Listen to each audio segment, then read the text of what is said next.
spotlighting the true backbone of the American economy, the true tycoons of business in America, the owners, founders, and CEOs of small businesses. The show's hosts, Austin Peterson and Landon Nance, are registered representatives of Lincoln Financial Advisors Corporation, a broker-dealer, member SIPC, and registered investment advisor. The views expressed by your hosts, Austin and Landon, are not necessarily the views of Lincoln Financial Advisors. Backbone Planning Partners is a marketing name for registered representatives of Lincoln Financial Advisors. Now let's lean in as Austin and Landon connect with this week's Tycoons.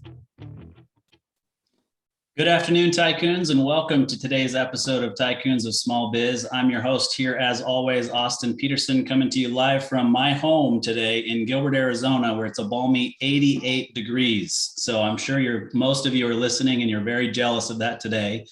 But I've also got my co-host, Landon Nance, coming to us from Las Vegas, where I'm guessing the temperature is about the same there. I just flipped my thermometer or my thermostat from heat to air, and I've got the AC cranking right now. I think it's about 78 or 79 here today. So gotcha. So very comfortable and nice temperature. So before we jump into the show, today is a very, very special episode. Today is Tycoons of Small Biz 100th episode. We are very excited about that. There was supposed to be some music that played there, some clapping. It did not play, so we'll just move on. But today we're excited to have on the show with us somebody that many of you may know and have heard of before. His name is Greg McKweon. He's a New York Times bestselling author. He's the author of 2 books, Essentialism and Effortless. And then he also has a consulting arm of his business that's called McKweon Inc. So Greg, welcome to the show. It's great to be with you. Thank you. Yeah. So in the interest of full disclosure, Greg and I do know each other. We don't know each other super well, but Greg moved into my area of the world here recently from Southern California, and we go to church together. So I've interacted with Greg a little bit, but I don't know him personally very, very well, just because he's just barely moved in. But I will tell you one thing, Greg, I am known in our congregation as the man of style. But I learned this past Sunday that you may be able to actually give me a run for my money. Well, I need all the help I can get. That's all the one can say about that. Yeah. Well, Greg was wearing a very nice suit on Sunday, so I've got to make sure I keep my game up there because I can't lose that title. But the title belongs to you firmly, and it always will. But you've always got a better head of hair, so I will always lose in that category.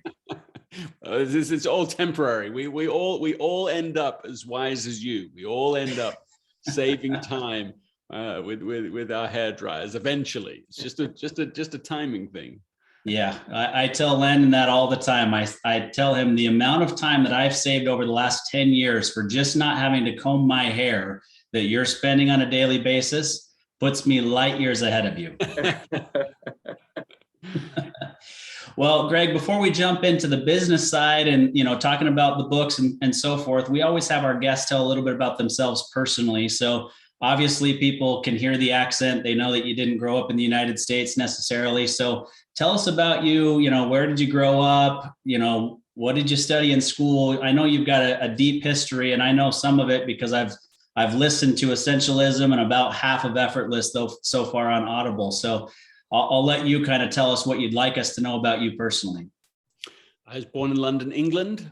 Grew up in Yorkshire, in James Herriot country. For those that know that brilliant series, I went on a mission to Toronto, Canada, for a couple of years, and then that sort of went back to law school after that in England, and thought that would be my story, but a little unexpectedly was in the United States for a couple of weeks. And while I was here, somebody said, well, look, if you do decide to stay in America, then you should help us with this, whatever.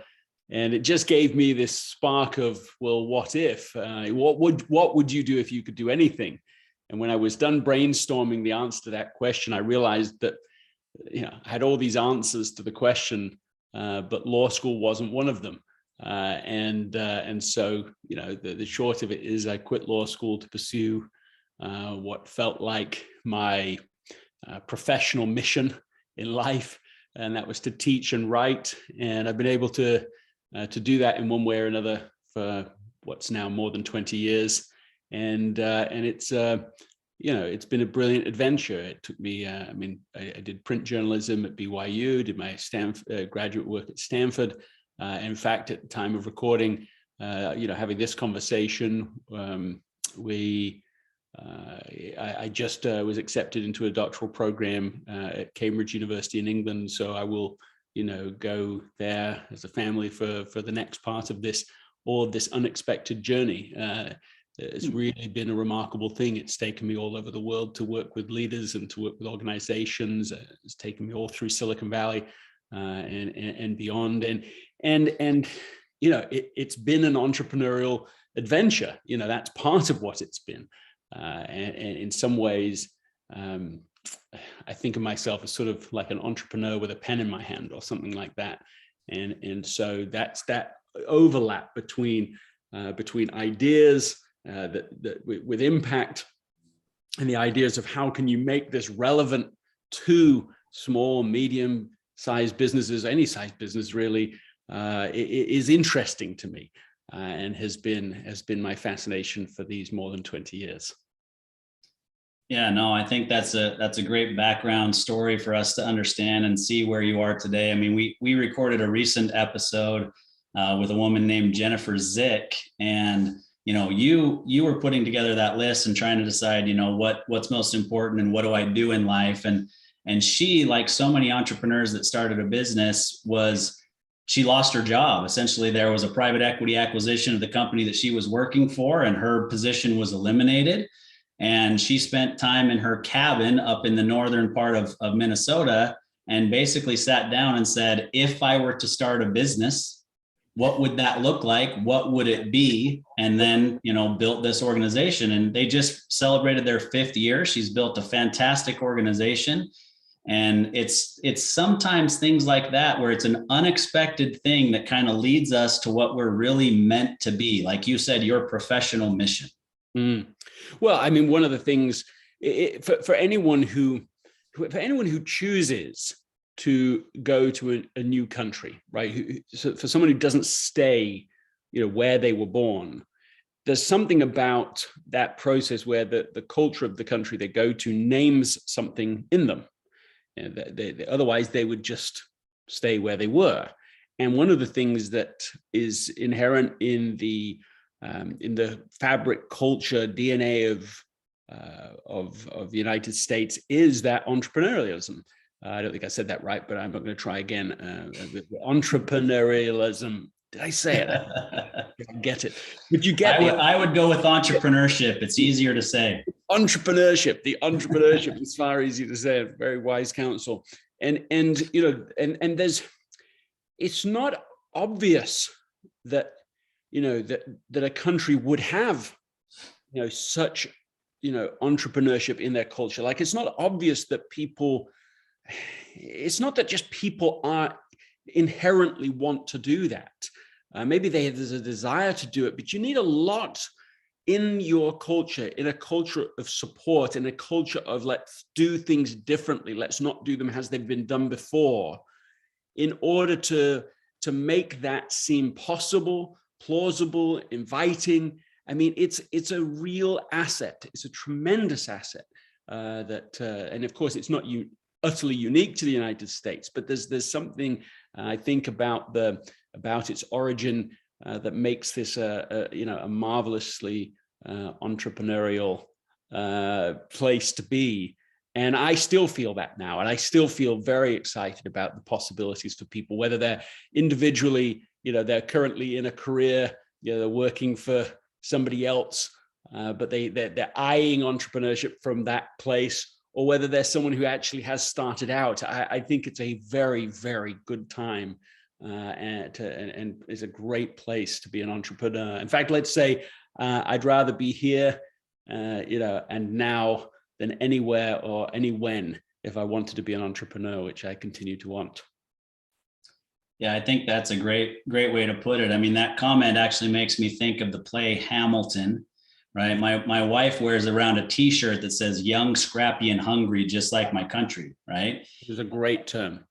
Yeah. And I think that it's that kind of has led that in our country is we are young, we are scrappy, and that it's a place of immigrants where people came looking for a better place or a better life, looking for religious freedom, looking for, a lot of different freedoms, which is, really what leads us to where we are today in entrepreneurship in the US. Yeah, young, scrappy, and hungry. I mean, you have to. I mean, there's a saying in England that says that something like the first 500 years of an institution is usually the hardest, and that idea alone has its own advantages, has its own power to have something that has such longevity. But it stands in such contrast. The disadvantage is it's interesting because in this experience I've just had with University of Cambridge, which is it's an institution that has existed for 800 years. You think of that, right? It's and Oxford older. Oxford's 1,000 years. So I mean that is itself breathtaking, and you have to.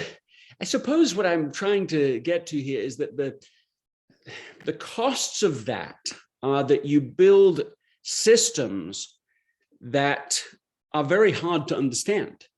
Even the professors that I was working with maybe several months ago who had first expressed their own interest in maybe having me work with them in this program and do this, said to me, basically, I would like you to do this. I'm going to signal this to the right people, and I don't know how it works from there. Like it's so complex after that. I have to leave that to them.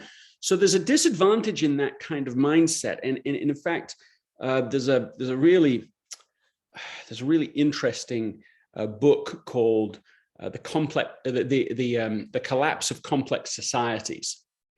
And this there's something in this, I think, for our conversation today. But basically, it's by an American historian, and he says that the reason that societies collapse is that they face problems, solve them, and they think that's great, but they've done something unintentionally. They've created new social and emotional complexity, and so that's fine at first. And then you go to the next level. You say, okay, well, we're going to we have a new problem, so we solve a new level problem, and then all this added complexity, and you keep going and going until, now here's the thing, until you get to a point where all of your resources are being utilized not to solve new problems, but to maintain all the social complexity you didn't really even intend to make in the first place.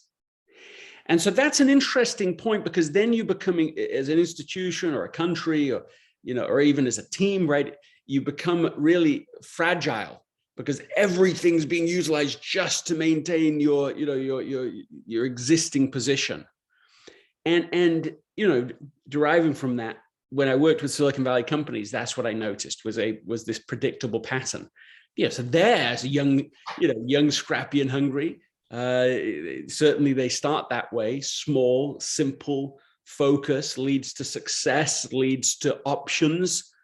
That sounds like the right problem to have, but I've found, not just in my research, but in working with them, that it did often turn out to be a serious problem if it led to what Jim Collins has called the undisciplined pursuit of more.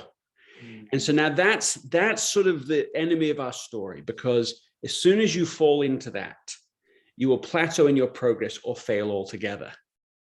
And so let me just bring the full circle to both of these ideas, because what we need is to be entrepreneurial and lean so that we can survive 800 years, 1,000 years, build something that lasts. And so it's this interesting, let's call it a yin and yang diagram. Like the yin and yang, we've all seen that image, and that's symbolic for sort of explore and eliminate. That's the idea. It's my language for it. But if you spend too much time eliminating, too stagnant, then you'll dry up, become irrelevant. It's boring. It's not interesting. If you spend too much time and explore, yes, you'll feel entrepreneurial, but you won't really be entrepreneurial because you won't make much progress. And so you need both of those That's the idea of the black dot, the white dot, and how they interface, is that you are creating something that is entrepreneurial, but also built to survive and to last. And that's that special kind of balance that every small business owner actually has to figure out. So I've tried to draw from a variety of places to make that point, but that's the sweet spot, so that you can keep innovating, but you're also clear and steady enough that you can actually survive. Yeah. I know Landon wants to jump in here, but I want to close that loop a little bit and just I guess summarizing what you just said in this way. Entrepreneurs and business owners, and people in general for that matter, but specifically entrepreneurs and business owners for our audience and what we're doing, it's important that you continue to learn things, continue to read things, continue to listen to other people who are experts in certain areas, and draw from lots of different areas, right? You just brought in Jim Collins, great books, Good to Great, Built to Last, fantastic author, and has some great, ideas there. Obviously, there's Stephen Covey, 7 Habits of Highly Effective People, one of the very first business books that I read. But it's those types of things that as entrepreneurs and business owners, if we will pull those little ideas and realize that if we can put that into practice, it will help us stay focused on what's truly essential, which I know we're going to get into in here in just a minute, but I'm sure Landon's got a couple of things he wants to say as well. So sorry to jump in there, Landon. Yeah. Thanks, Austin. And Greg, again, good to have you here, man. We really appreciate you making the time. Thanks. So I'm known for asking the really hard-hitting questions. All right, so brace yourself here. So for our listeners that cannot see you, that are just listening, you've got a really interesting backdrop. It's a few bookshelves with books that appear to be color coordinated. So maybe the whole point of doing that is for us to ask about it. So tell us about what's going on behind you. The books behind me are just the fastest way to reveal one's OCD-ness to the world. That's what you can conclude from this. I don't know if there's a deeper point to be made other than what for me at least I'm interested in is to design my choices in a way that you do something that really matters.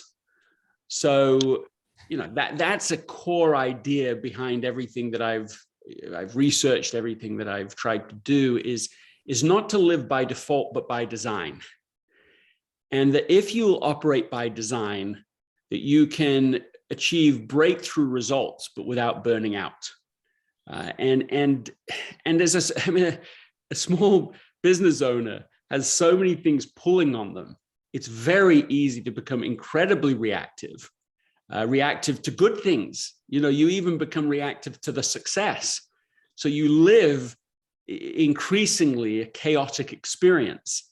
There's many business owners, I would say, listening to this right now who will feel busy, but not necessarily productive, who will feel stretched too thin at work or at home, who will feel that their day is constantly hijacked by other people's agenda for them. And that's what I would call the way of the non-essentialist. And the antidote is the way of the essentialist.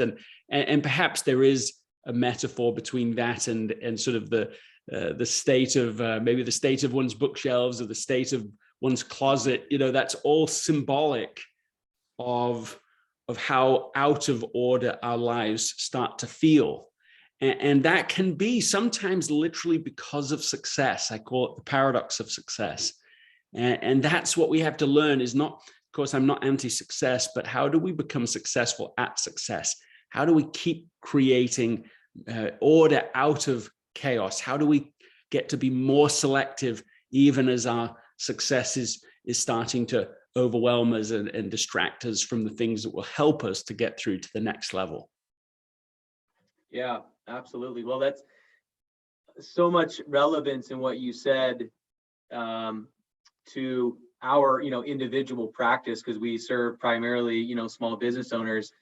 And I think a lot of people like yourself that consult and coach and guide and advise, businesses, a common theme seems to be that, the number one detractor to success and growth is distraction.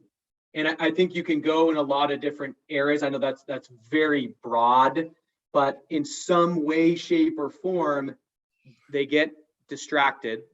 And as you said, it can be simply from the success, or it can be a slew of other things.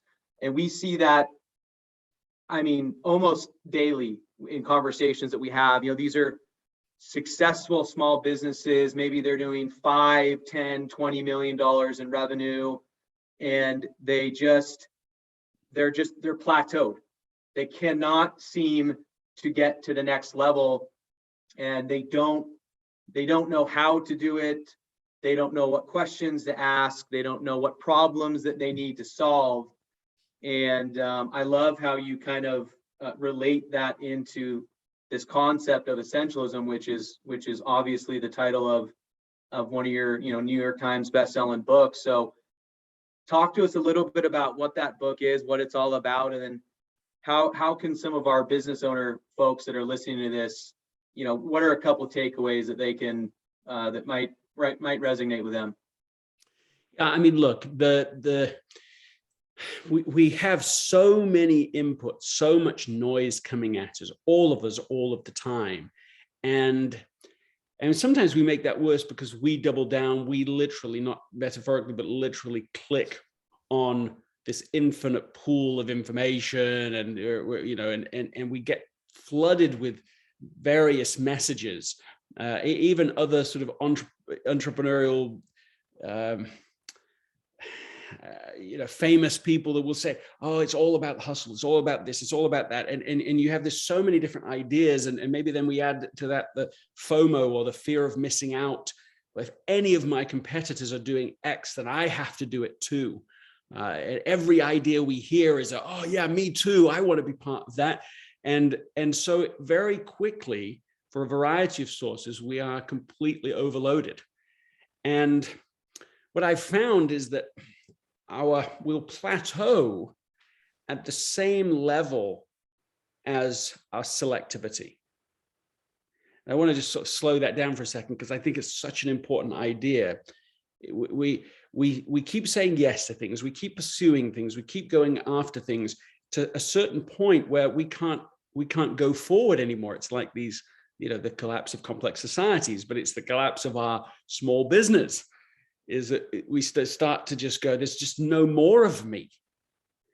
And so, in fact, there's no more, what goes is there's no more, like our health goes, our relationships go, there's no space for us to think anymore. And so what that means is there's no space to explore anymore what really is essential, what really matters, what would break us through to the next level. It's a very practical sort of, it's not philosophical. It's like there's just no time. It's like successful people who have run out of space. And so you just keep doing and doing, but then the risk is the most important things aren't even being done. They're not even making it onto our to-do lists. And so we start to plateau because everything is utilized, everything's used up.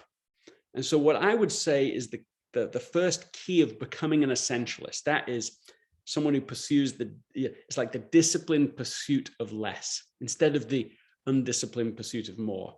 And the first practice is, I was going to say, but let me say it this way. I think the first thing you should do is use the 90% rule. And the 90% rule is this. You want to only say yes to things that are a 90% or above important. So that's a very extreme rule, actually, right? So that means if it's a good thing, that's a pretty good thing. Well, normally you say yes, it's pretty good, might as well. Unaware that by saying yes to that thing, you are saying no to something that is 90% or above important, something that would move the needle, something that would would change the game for you, would really have a sense of satisfaction that you actually accomplished today and this quarter and this year, something that would move you into the next level of contribution, a higher point. And so that's the trade-off many entrepreneurs are making all the time without knowing it. So they get muddied in the middle. They're saying yes to all of these things, or maybe they're saying yes to things that are only 10% important. And so they're just consumed with the trivial many instead of the other end, it's 90% or above, the vital few. Yeah. So here's the rule, is if it's not a clear yes, it becomes a clear no. That's what I would think I would say is my sort of first thing that someone should adopt as they try to become more of an essentialist entrepreneur. Yeah, I love that. And I immediately, as you're saying that, I can't help it. My brain just starts to, reflect back on situations, and again, that's so relevant. I mean, we have so many conversations with entrepreneurs and they say, hey, we're going to go and we're going to do this. We're going to venture into this new line of business. We're going to buy this new piece of equipment so we can do this or that. And it's like, okay, well, why don't we just hit the pause button for 1 second here and let's just kind of talk about it, right? What's your plan for this piece of machinery? How is it going to impact your business? What kind of forecasting or projections have you done to really understand the cost of this thing versus the production that it can put out? And how does that translate to what you want it to translate to, profitability or revenue growth or whatever it is? But what I've gleaned so far just from what you've been talking about is this is a really different approach, because it's almost like your approach is more proactive, so that as they're reaching that potential ceiling, the ceiling just continues to move further and further and further and further out, versus a lot of people, it seems like that they're focused on working with that person once they've hit the ceiling and their head just bumps up against it over and over and over. Is that somewhat accurate? Yeah, I mean, I think that is, it's relevant. I mean, if you take, you were talking about the bookcase, but if we take like the average closet and just use this as a metaphor, right? Like you go into your closet and maybe your closet is just packed full of stuff, and it gets pretty messy because it's so full, and then you can't really find anything, and it's like the undisciplined pursuit of more. It's a non-essentialist closet. It's packed full, and then you think about, well, what would you have to do about that? How would you solve it? And some of us, most of us, have had the experience of going in there still with a non-essentialist mindset, and we take an item off the shelf and we look at it as if to get rid of it, and in that moment we have this moment of like, well, maybe I could use this in the future someday, possibly, maybe. And so then that item goes back on the shelf. And so there's a term for that. It's called the endowment effect. And it means that we value stuff too much, or more than it's really worth, because we own it.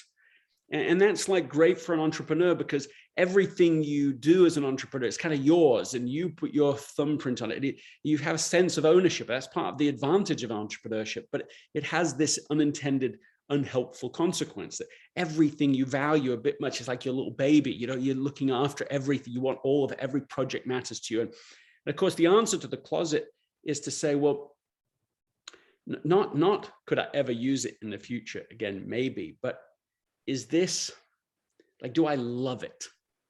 Do I wear it often? If I worn it in the last 6 months at least, would I, does it, Marie Kondo question, does it spark joy? And all of those are questions that are just trying to increase the selectivity to beyond your current overload. So that then you say, well, if I had to get rid of everything that doesn't fit me, that I don't love, that I haven't worn in the last 6 months, that doesn't spark joy, yeah, most of that stuff is now gone out of the closet. Let's say at least half of it. Maybe it would be 90% of it for some of us. But what's great is that what you're left with less but better. You have the great, by definition, all that you have are the things that you love, that you wear often, that are great. And you also have that additional value, which is space. And that feels good, but it also makes way for something else. You can go shopping and find something else that you absolutely love. I mean, this is now back to Austin's slightly untrue but nice compliment about my suit on Sunday. It is like there's space for something that you absolutely love, that you feel great in. Now, this is just the metaphor. I mean, it's literally true with a closet, but the metaphor for an entrepreneur is, what if you are loading your life, your business, full of things that aren't great? They're not essential. You know, they were essential a few years ago, and you're just carrying on doing something now that isn't really what you feel a greatest sense of mission, a highest sense of contribution about. And so that's one way to think about this, is to ask questions like, is this project, the one I'm now signing up for, is this my highest point of contribution? Is this the best thing I could do with my time and energy? Is this the thing I most feel called to do? Is this my highest talent? Is this for the very best client? Those are examples of selective questions that can start to help us discern the difference between the non-essential many and the essential few. Yeah, I think it obviously can lead to, both of you have mentioned it at different points in this conversation, the plateau that so many business owners run into, but it can also cause them to run into other problems, whether it be in their personal lives or elsewhere. And I've got kind of some thoughts that I want to unpack on that, but let's take a quick break. Let's hear a call to action for our audience, and then we'll come back and talk a little bit more about that. Hey there, Tycoons. Austin Peterson here, co-host of Tycoons of Small Biz. If you think you have what it takes to be considered a tycoon and you're wondering how you could become a featured guest, please follow and then message us at Tycoons of Small Biz on LinkedIn. We'd love to have a conversation with you to see if it is a mutually good fit, and if so, we'll get you scheduled for an interview. If you're unsure about being a guest on our podcast, but are contemplating selling your business over the next few years and you'd like to know what your business is worth, please also follow us and then message us on LinkedIn for your no obligation, informal valuation of your business. We look forward to hearing from you, and thanks for listening to the Tycoons of Small Biz podcast. And now, back to today's program.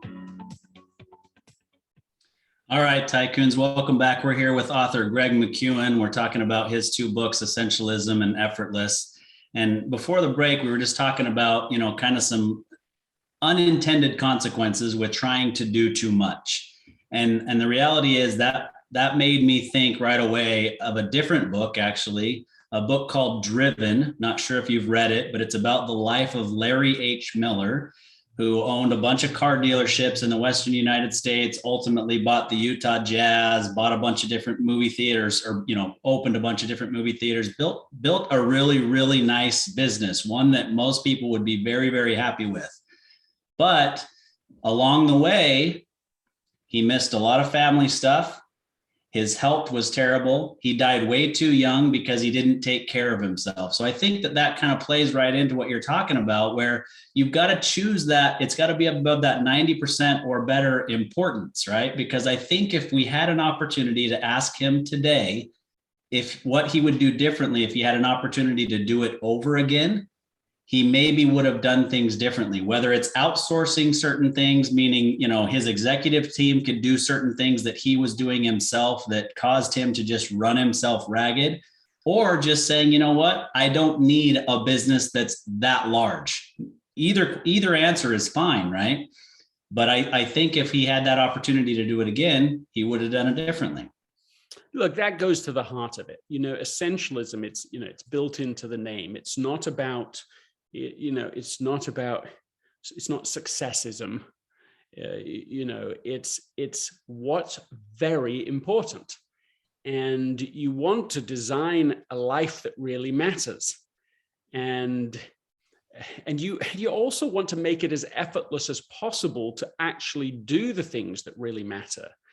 So that you build it in that the default position becomes eventually, because you designed the system right, that the most important people get the most important attention, that your routine reinforces it for people. So that even if you're not paying attention to your life today, the most important people got the most important attention from you. You want to shift it. For a lot of entrepreneurs, the promise of entrepreneurship is that they can, they have the freedom to choose where they put their energy and time and attention and resources. But in practice, what often happens, especially in a culture that sometimes celebrates the hustle and the more, is that you end up with more and more of less and less of the important things. And so, I mean, this is part of how I came to essentialism itself, was when I got an email from my boss at the time who said, look, Friday between 1 and 2 p.m. would be a very bad time for your wife to have a baby.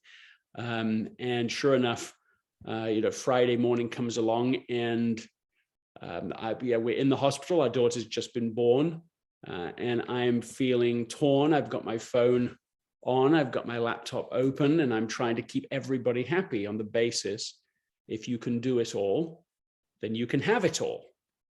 And to my shame, I went to the meeting, and it's clear, isn't it, to everybody, anybody listening, that I made a fool's bargain, that I violated something essential for something non-essential. And what I learned from that was the simplest of lessons, and it's this: if you don't prioritize your life, someone else will.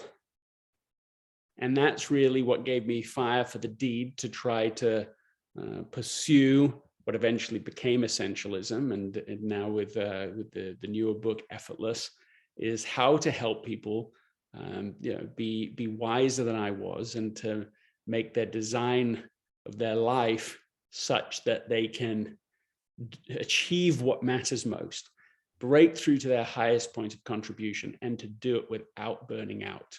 To me, that's a mission that's worth pursuing.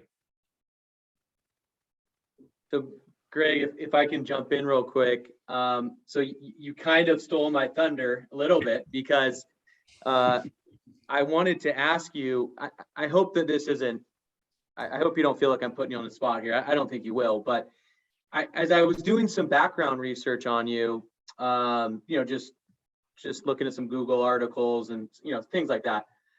So you're obviously, from a professional standpoint, a pretty successful guy. Looks like you've got a beautiful family, three girls and a boy, correct? Yes. Okay, you're married. You were a bishop in your church, which, for people that don't know what that means, that can be, I mean, close to a full-time job in itself, maybe anywhere from 10 to 30 hours a week on average. So how do you apply, or how have you applied essentialism to your own life?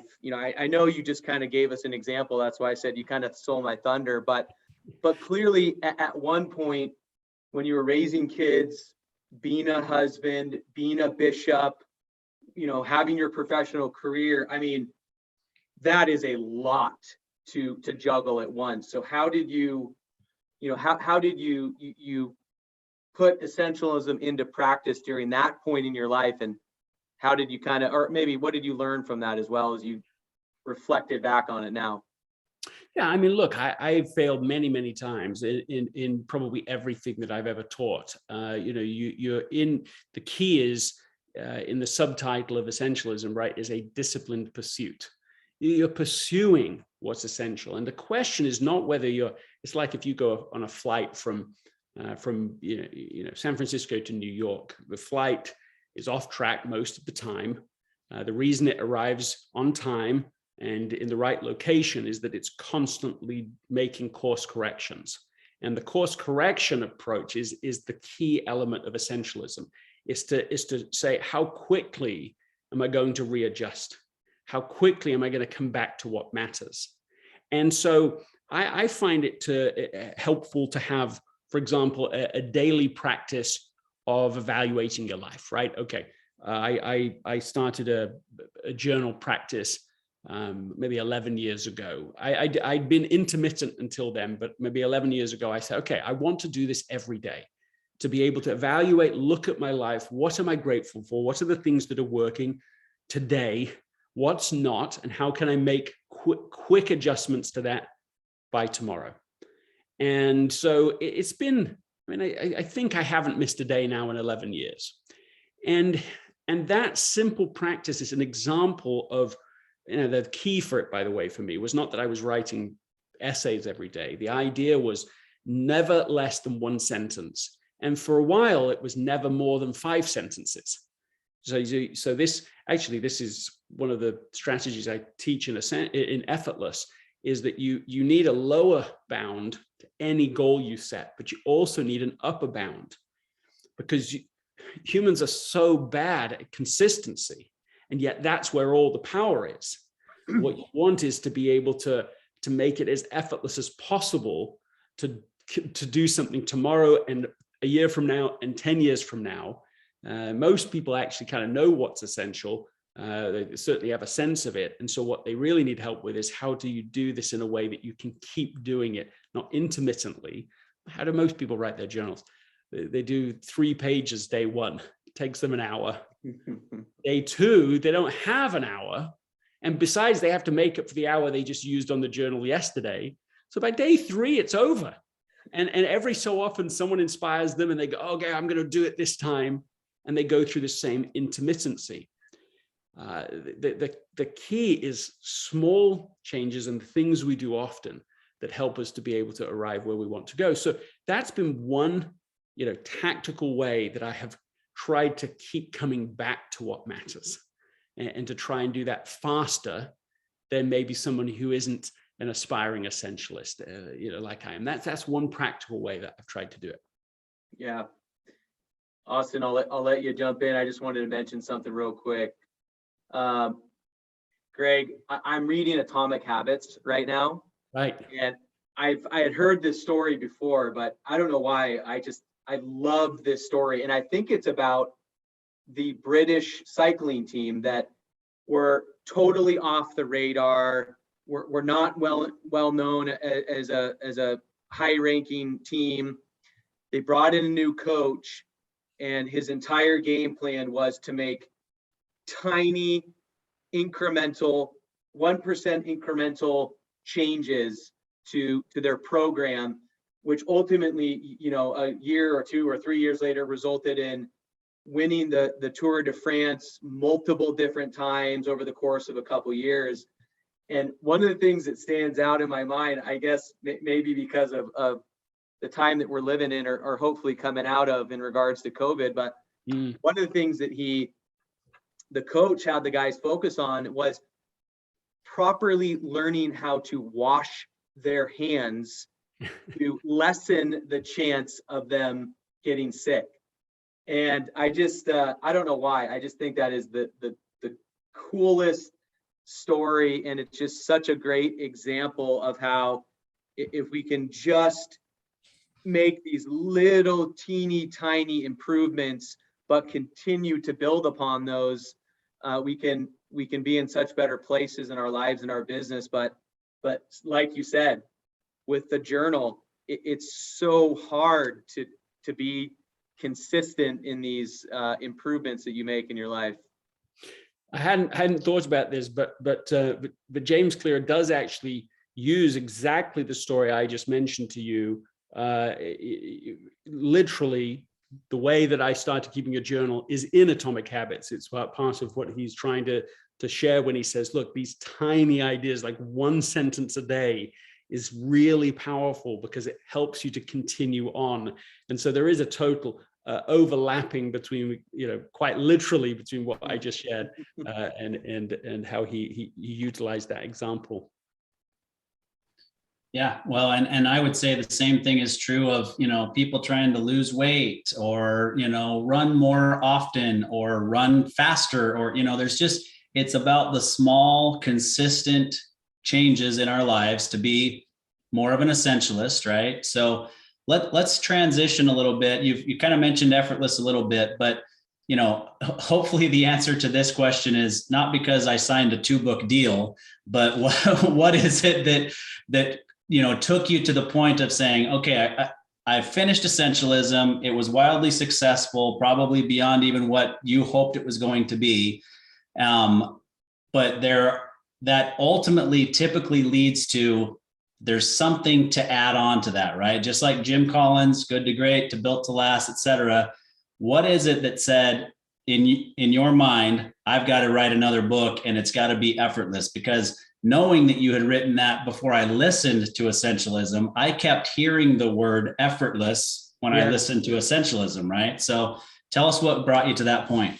Well, I mean, first of all, there's just a limit to what people think essentialism is discern what's essential, eliminate what's non-essential.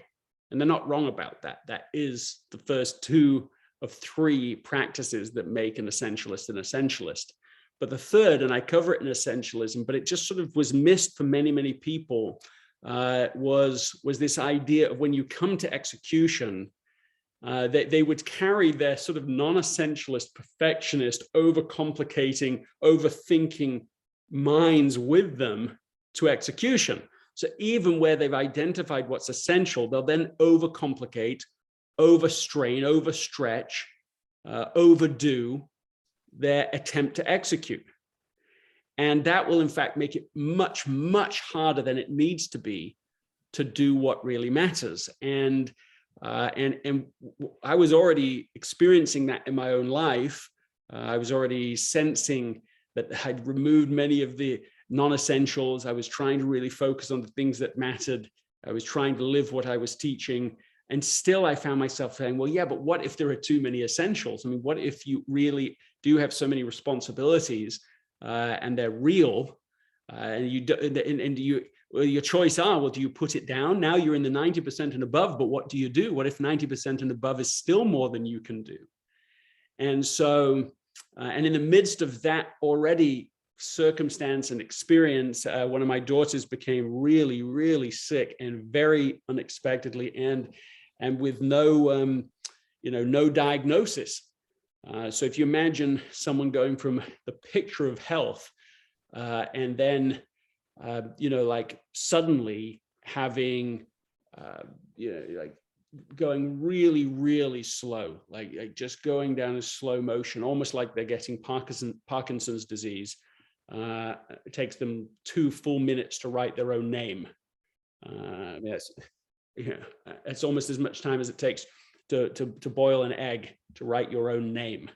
It takes hours to eat a meal. All emotion is suddenly disappearing, and her cognitive capabilities reducing daily. And every neurologist shrugging their shoulder. I don't know what to tell you. Every test is in the normal range. Right, so that became a completely, overwhelming, discombobulating challenge. And you say, well, I already know what's essential. And we already eliminated, the non-essentials. You say, okay, we're going to help, my daughter get well. We already know that. My wife knows that. We're unified. Our family knows that. So that's important, but it's already resolved. Now what? And what we found was that, and I knew it maybe conceptually before, but certainly learned about it in a completely different way, that there really are 2 paths to execution. 2 paths one, but we don't think there are 2. We think there's one. What do we think the path of execution is in that situation? It's like all in, all out effort all the time. You're going to, fine, you don't sleep, it's no problem. You're going to stay focused on this. This is what matters. You're going to just be consumed in it. You're going to let anxiety consume you, the stress of it consume you. But the downsides of that are serious, right? What is the downside? Well, you'll burn out and you still haven't achieved what you're trying to achieve. You don't even know how long it will take. Is this a month? Is this 6 months? Is this 10 years? You don't know. Nobody knows. So in those circumstances, and we're all basically faced with that when we think of the great important missions of our lives, we have this problem. And if we approach it the way we have been taught to approach it, the way that many of the voices in entrepreneurship will tell you to do it, you don't achieve the results you want, but you're absolutely wasted. In our case, it could easily have meant, well, my health could have been trashed. My wife and I, marriage, you could have it. You know, people literally have those things blow up. The family culture that we've worked 20 years to develop, proud of, could easily be wasted and used up as well. And still, Eve isn't going to get any better. What we found, and it was a great mercy to us, was the idea that there was a different way of doing life, that you could do it in such a way that you weren't so anxious all the time. So the antidote for that we found was like, let's call it radical gratitude. Now, there's lots of threads to what one can do differently, but I'll stay with just that one theme in my answer. Be thankful for everything, in everything, for every challenge. I am thankful that I'm thankful that the doctors don't know what's going on. And you have no idea why you're thankful at that at first, but then you go, well, at least there are doctors that are interested. At least we're able to move on to somebody else. We're thankful for the challenge we have because it's building our unity as a family. And I learned this here's a lesson I learned from all of this is that if you focus on what you lack, you're going to lose what you have. And if you focus on what you have, you're going to gain what you lack. And that is a principle for the ages. In good times and bad, you focus the effortless path, the more effortless journey, the lighter, better, smarter strategy, way to do life, grows out of the mindset I just described. It was a 2-year journey in all for us, and Eve is fully back. She's fully well again. And it was a completely game-changing experience for us. It made us. It didn't destroy us, and it could have done. And that really gave me. It turned out to be really timely set of experiences and insights, because as Effortless came out, the world was in the midst of this pandemic in which everybody suddenly had more responsibilities, more essential things than they could possibly do. And people all over the world are burning out.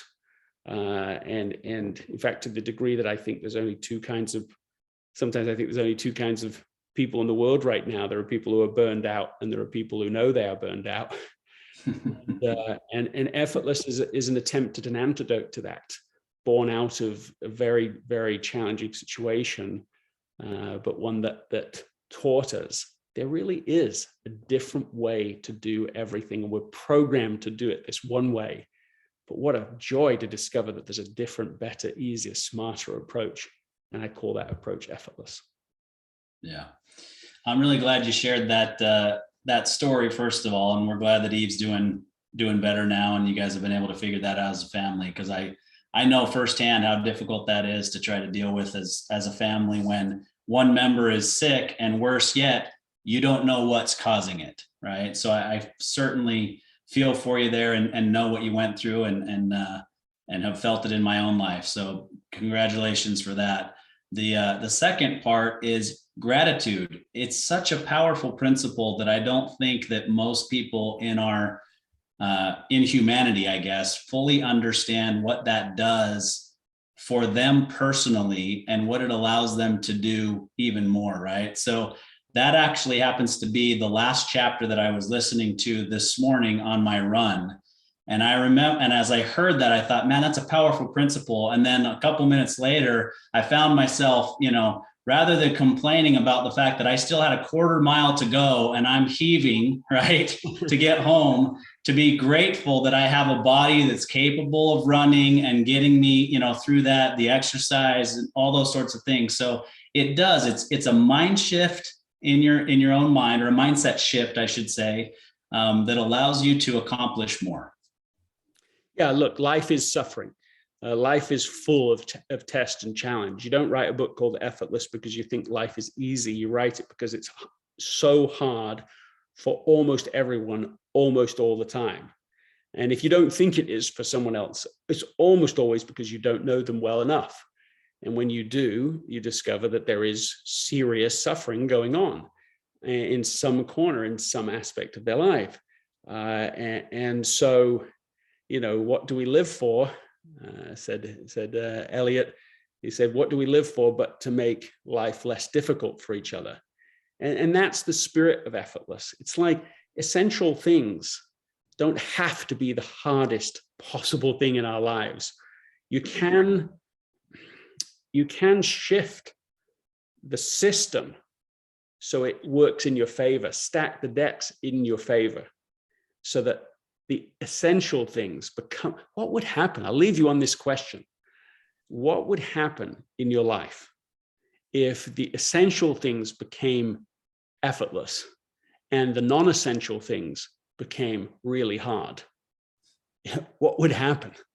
That's the promise of essentialism plus effortless together, is that you actually get to design a system that reinforces the essential things so that you can break through to even a 10x level of contribution, but without burning out. That's what's been of interest to me in writing both of those books. Yeah. Fantastic. Well, Landon, I'm going to let you have some final thoughts. I've got some final thoughts when you're finished, and then. Yeah, sure. Thanks, Austin. Greg, that was phenomenal. So thank you. Thank you for your thoughts, for your stories, for your advice. Just thank you for being with us. And I'd kick myself under the desk, or better yet, virtually I'd kick Austin under the desk if I didn't ask you this. But we'd love to have you come back on the show. Maybe we can agree before the end of this calendar year, we can bring you back on the show and talk more about Effortless, have the same, quality discussion that we had today, more focused on essentialism, but we could have that with Effortless. You don't have to answer me right now, but we just know that I'm extending that invite to you so that we can continue the discussion with you. But again, thank you for being with us. Really enjoyed the conversation. It's been a pleasure. Thank you. And I'll be brief, Greg, because I know you got to go. I just got your text message saying that you've got another meeting. So I'll just leave you with this. Knowing that you live or are striving to live the essentialist lifestyle, we truly appreciate that you found this important enough to be on the program with us today. It's been my real pleasure. Thank you so much. Thank you, both of you. So feel free to drop off. We'll catch up with you on pictures afterwards. I do have a couple of comments I'm going to finish with, though. Thank you. Thanks, Greg. All right, ladies and gentlemen, thanks for being with us today here on our 100th episode. It was a pleasure to have Greg McKweon on the program with us today. But I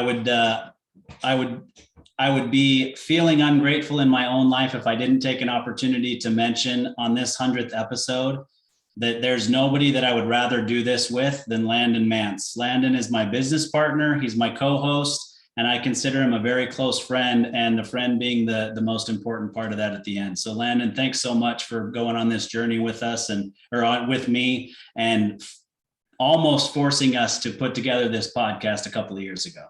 Yeah, well, you're welcome, brother. And the feeling could not be any more mutual. So thank you as well, man. All right. Thank you so much.